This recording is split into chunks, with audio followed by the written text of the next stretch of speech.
Sometimes, the most incredible and heart-wrenching stories come from the quietest lives. Velma Barfield is one such story that forever changed how we see crime and punishment in America.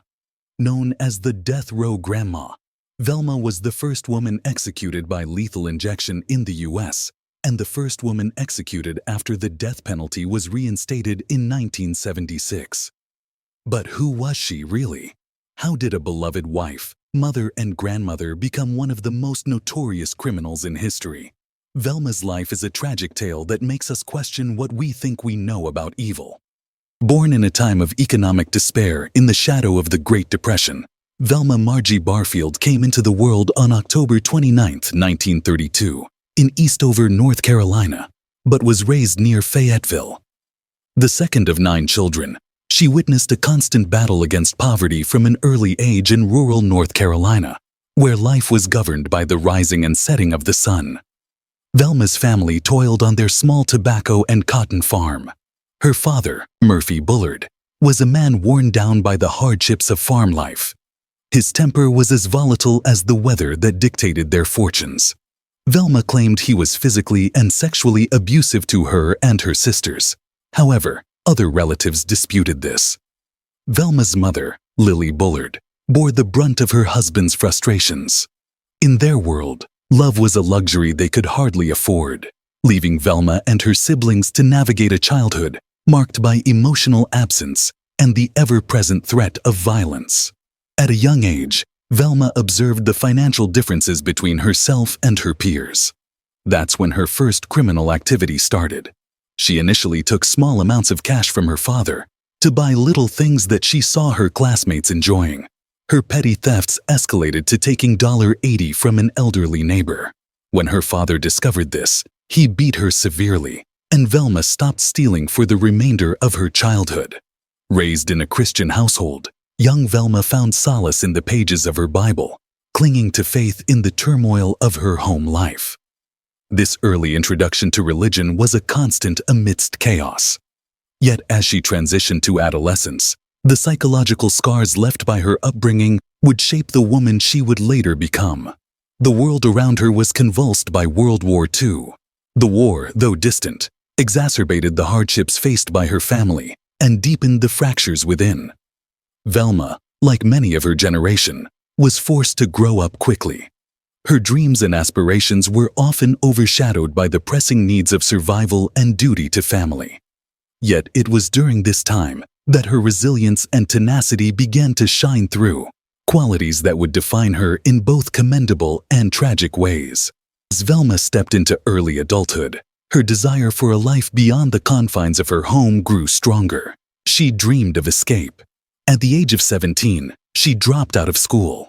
The search for love and stability led Velma into the arms of Thomas Burke, a union that promised freedom, but instead brought new hardships.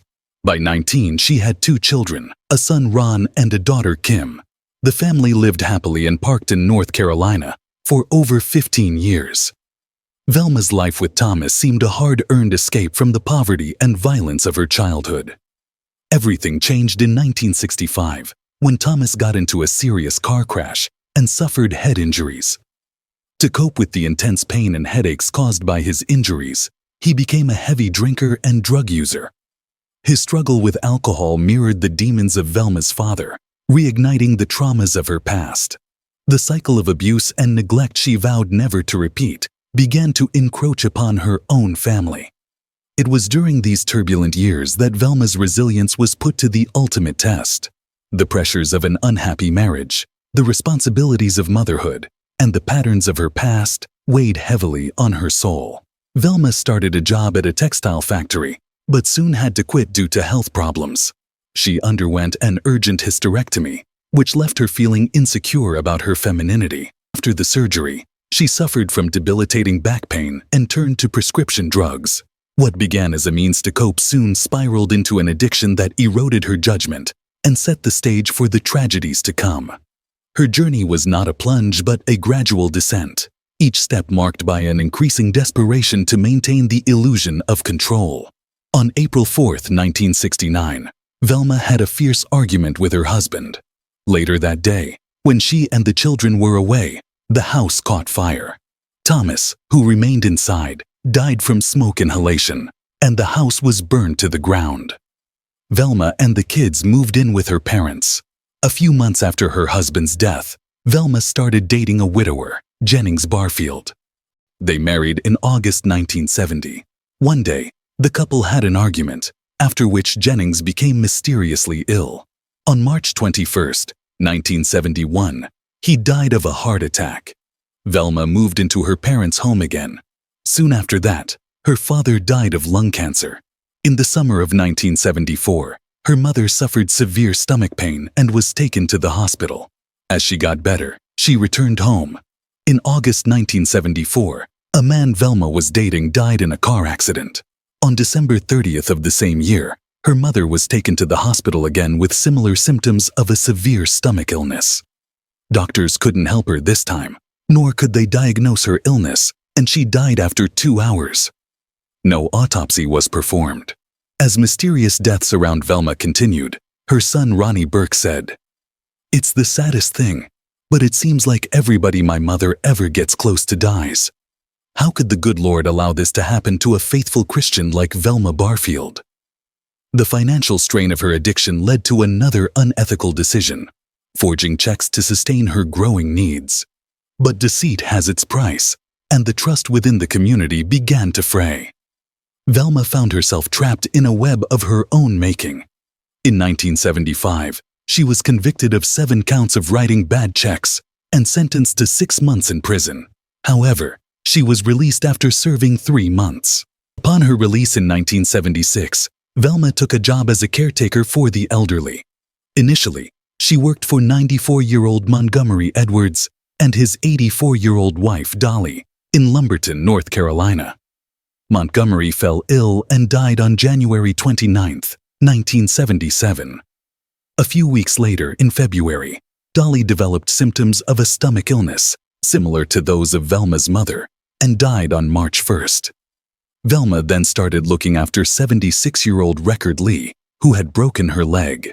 On June 4, 1977, Lee's husband John Henry began to suffer severe pains in his stomach and chest. Doctors diagnosed his condition as a severe stomach virus. He died later that month. Later, in 1977, Velma moved in with her boyfriend Roland Stewart Taylor, a relative of Dolly Edwards. He was a widower and tobacco farmer. One day, they were attending a Pentecostal revival meeting in Cumberland County. Suddenly, Stewart complained of severe stomach pain. He was taken to the hospital, where he died after a few days. The search for truth begins in the quietest of ways. A question, a doubt, a pressing need for answers. Suspicion grew in the hearts of those who had watched Stewart's health decline under mysterious circumstances.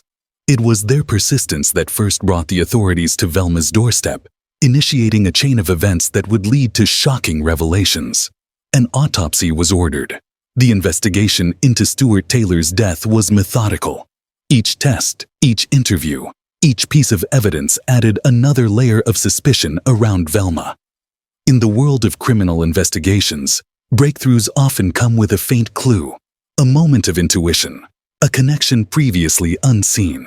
For the team pursuing justice for Stewart Taylor and the other victims, it came in the form of forensic evidence. Arsenic became the linchpin in unraveling the mystery, traces of which were found in Stewart's system. Before the autopsy results were declared, Lumberton police received an anonymous phone call, reportedly from Velma's sister, who said that Velma had poisoned Taylor and others. Subsequently, Velma was arrested on charges of murdering Stewart Taylor. After her arrest, the body of Jennings Barfield was exhumed, and traces of arsenic were found. The unraveling of Velma's carefully constructed lies began. The art of interrogation is delicate, a push and pull between investigator and suspect, each question a probe into the darkest corners of the human heart. For Velma, the questions posed by her interrogators mirrored the ones she had long avoided within herself. It was in this room, under the weight of evidence and the scrutiny of the law, that the walls she had built to separate her actions from her conscience could no longer hold. As the truth clawed its way to the surface, in search of solace, Velma turned to a spiritual advisor. It was in this desperate hope for redemption that she found the strength to confront her past. For her, the path to confession was a journey back to her soul. With a voice tinged with regret, Velma began to speak. A torrent of truths long dammed by fear, shame, and denial flowed forth. Her confession became a source of deep, lasting pain for her own family, who were unwittingly caught in her web of deceit.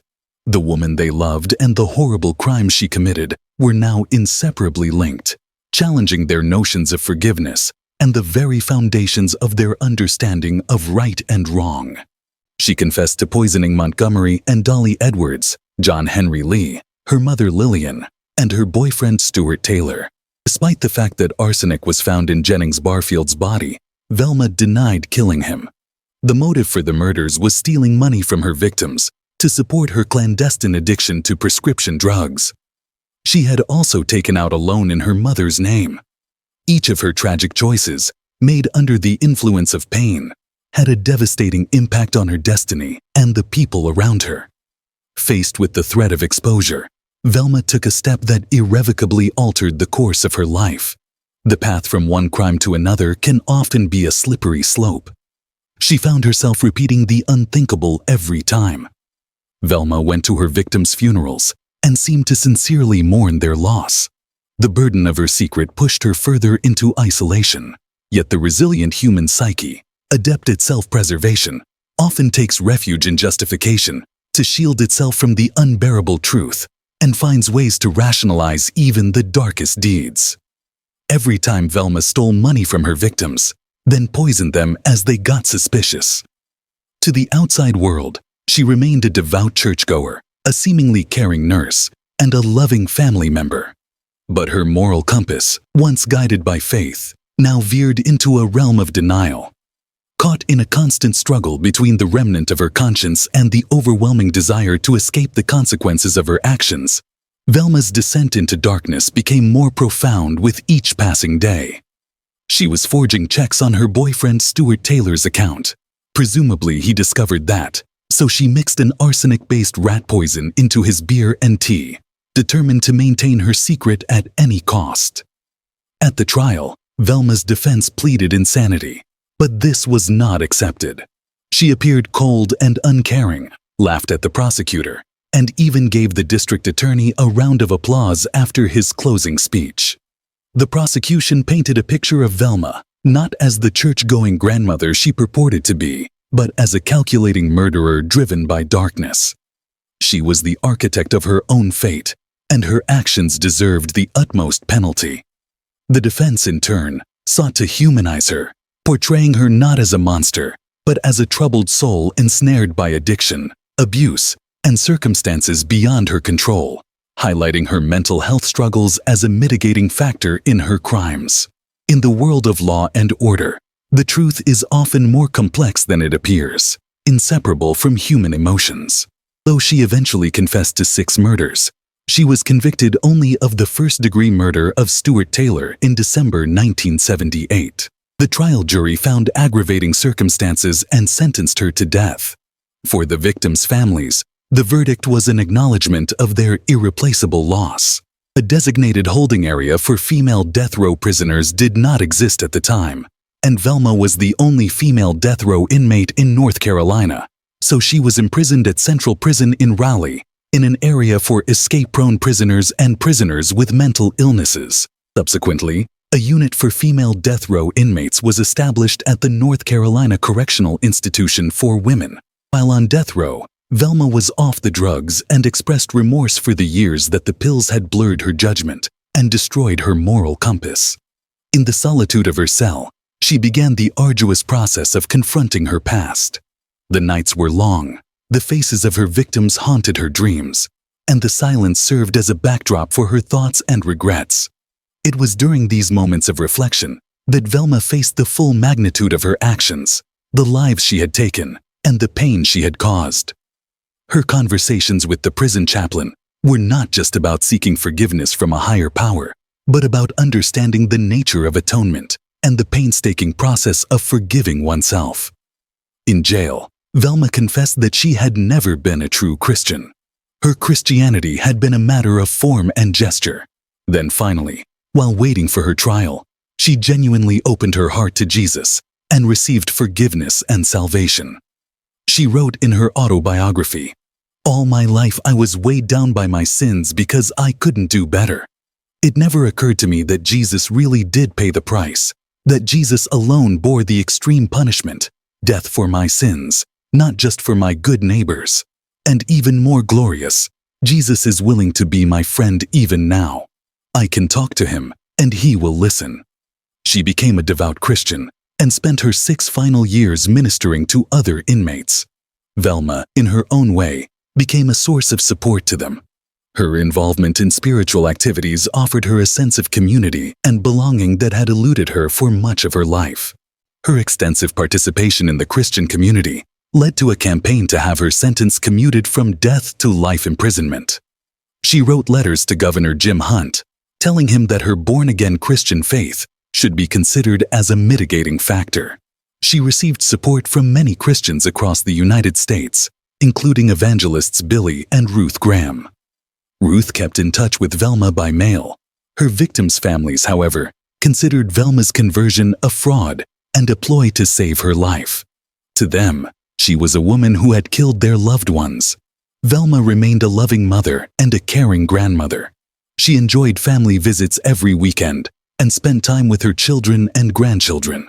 Her new attorney, Richard Burr, said about her, "The person I saw was kind, sensitive, and loving. There was no hidden agenda with Velma. Whenever you were with her, she was who she was.